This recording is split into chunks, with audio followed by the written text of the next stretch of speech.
Hi hello నమస్తే welcome back to Vivi kitchens. నేను మీ వర్ధిని విజయ్. ఈరోజు మన కిచెన్లో ఒక మంచి పచ్చడి రెసిపీని చూపించబోతున్నానండి. అది మరేంటో కాదు, కొత్తిమీరతో ప్రిపేర్ చేసే పచ్చడండి. ఈ కొత్తిమీర పచ్చడిని కనుక ఒక్కసారి తిన్నారంటే మళ్ళీ మళ్ళీ తినాలనిపించేలాగా ఎంతో రుచిగా ఉంటుంది. వేడివేడి అన్నంలో ఈ కొత్తిమీర పచ్చడి వేసుకొని కాస్త నెయ్యి వేసుకొని తిన్నారంటే ఆ టేస్ట్ మాత్రం అద్దిరిపోతుందండి. ఈ కొత్తిమీర పచ్చడిని రోటీతో ఇంకా చపాతీతో కూడా తినేయొచ్చు. ఎలా తిన్నా కూడా ఈ కొత్తిమీర పచ్చడి టేస్ట్ మాత్రం సూపర్గా ఉంటుంది. నోటికి ఏది రుచిగా అనిపించినప్పుడు లేదా ఇంట్లో వండడానికి ఏం లేనప్పుడు ఈ కొత్తిమీర పచ్చడిని కనుక ప్రిపేర్ చేశారంటే అన్నం మొత్తం కూడా కేవలం ఈ పచ్చడితోటి లాగించేస్తారండి. ఒక్కసారి కనుక తినడం స్టార్ట్ చేస్తారంటే ఆపడం మాత్రం మీ వల్ల కాదు. అంత టేస్టీగా కొత్తిమీర పచ్చడి టేస్ట్ అనేది ఉంటుంది.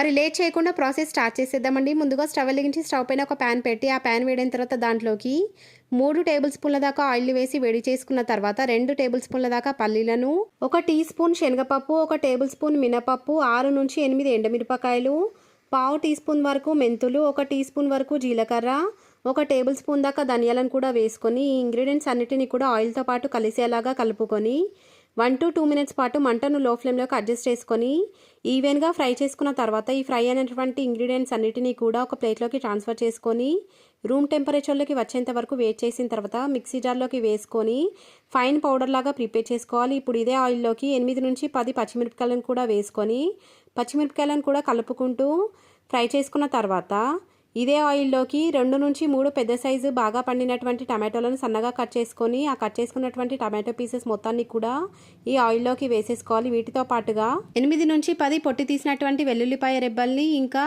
రుచికి తగినంత ఉప్పు, పావు టీ స్పూన్ దాకా పసుపును కూడా వేసుకొని వీటిని కూడా ఈ ఆయిల్తో పాటు కలిసేలాగా ఒకసారి అడుగు నుంచి బాగా కలుపుకున్న తర్వాత చిన్న నిమ్మకాయ సైజ్ అంతా చింతపండును తీసుకొని దాన్ని నీళ్ళతో వాష్ చేసుకున్న తర్వాత ఆ చింతపండును కూడా ఈ ప్యాన్లోకి వేసుకొని ఈ టమాటో ముక్కలతో పాటు కలిసేలాగా ఒకసారి అడుగు నుంచి బాగా కలుపుకున్న తర్వాత ఇప్పుడు ప్యాన్ పైన మూత పెట్టి 10 to 15 మినిట్స్ పాటు మంటను లో టు మీడియం ఫ్లేమ్లోకి అడ్జస్ట్ చేసుకొని టమాటో పైన ఉన్న తొక్క ఉడి వచ్చేంత వరకు కూడా ఈ టమాటోలను బాగా ఉడికించుకోవాలి. మధ్య మధ్యలో కలుపుకుంటూ ఉండాలండి, లేదంటే అడుగు తగిలే అవకాశం ఉంటుంది.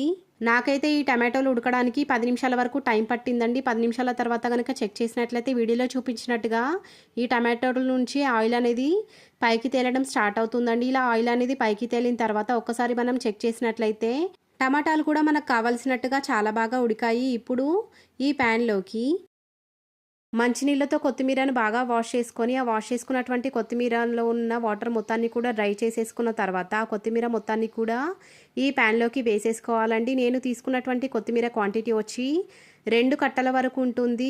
వెయిట్ ప్రకారంగా కనుక చెప్పాలనుకుంటే ఈ కొత్తిమీర క్వాంటిటీ వచ్చి పావు కేజీ వరకు ఉంటుంది.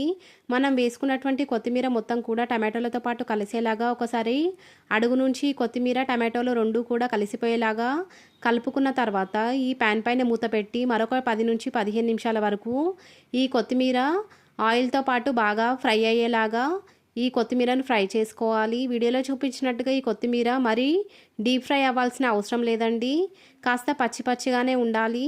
మధ్య మధ్యలో ఈ ప్యాన్ పై నుండి మూత తీసి కొత్తిమీరను పైనుంచి కిందకి, కింద నుంచి పైకి రొటేట్ చేస్తూ ఈవెన్గా ఫ్రై అయ్యేలాగా బాగా ఉడికించుకోవాలి.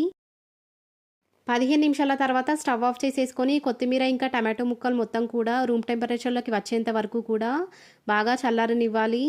ఈలోగా మనం ఇందాక ఫ్రై చేసి పక్కన ఉంచుకున్నటువంటి దినుసులను మిక్సీ జార్లోకి వేసుకొని వాటిని ఫైన్ పౌడర్ లాగా మిక్సీ వేసుకోవాలి. వీడియోలో చూపించినట్టుగా ఈ దినుసులు మొత్తం కూడా ఫైన్ పౌడర్ లాగా ప్రిపేర్ అయిన తర్వాత ఇప్పటిదాకా మనం ఉడికించుకొని చల్లార్చుకున్నటువంటి టమాటో ఇంకా కొత్తిమీరను మొత్తం కూడా ఈ మిక్సీ జార్లోకి వేసుకొని కాస్త బరకగానే మిక్సీ వేసుకోవాలండి. ఫైన్ పేస్ట్ లాగా అవ్వకూడదు. అలా గనక చేసినట్లయితే రోట్లో వేసిన పచ్చడి టేస్ట్ అనేది రాదండి. మనకు మిక్సీలో వేసిన పచ్చడికి కూడా రోటి పచ్చడి టేస్ట్ రావాలంటే 2-3 పల్స్ ఇస్తే సరిపోతుందండి. అలా మనం కాస్త బరకగా మిక్సీ వేసుకున్నప్పుడు మాత్రమే రోటి పచ్చడి టేస్ట్ అనేది వస్తుంది.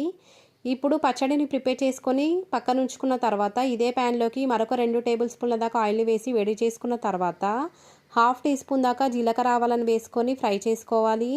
జీలకర్ర ఆవాలు వేగిన తర్వాత 4 ఎండుమిరపకాయలను కూడా వేసుకోవాలి.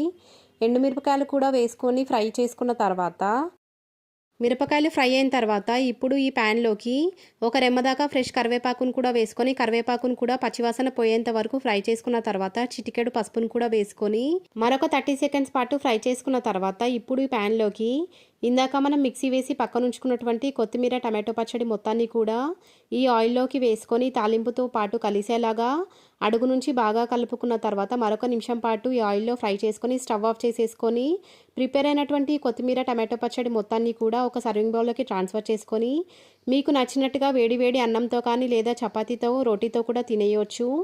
ఈ కొత్తిమీరను మనం రెగ్యులర్గా తీసుకోవడం వల్ల బీపీ కంట్రోల్లో ఉండడమే కాకుండా గుండె ఆరోగ్యానికి కూడా ఎంతో మంచిదండి. మరికొన్ని హెల్దీ అండ్ టేస్టీ పచ్చడి రెసిపీస్ మన ఛానల్లో అవైలబుల్గా ఉన్నాయి. మీకు కనుక కావాలనుకుంటే లింక్ డిస్క్రిప్షన్లో ఇస్తాను, వీలైతే ఒకసారి చెక్ చేసేయండి. ఈ రెసిపీ కనుక మీకు నచ్చినట్లయితే లైక్ చేయండి, మీ ఫ్రెండ్స్ అండ్ రిలేటివ్తో షేర్ చేయండి. ఇలాంటి మరెన్నో రెసిపీస్ కోసం మన ఛానల్ని సబ్స్క్రైబ్ చేయడం మాత్రం మర్చిపోకండి.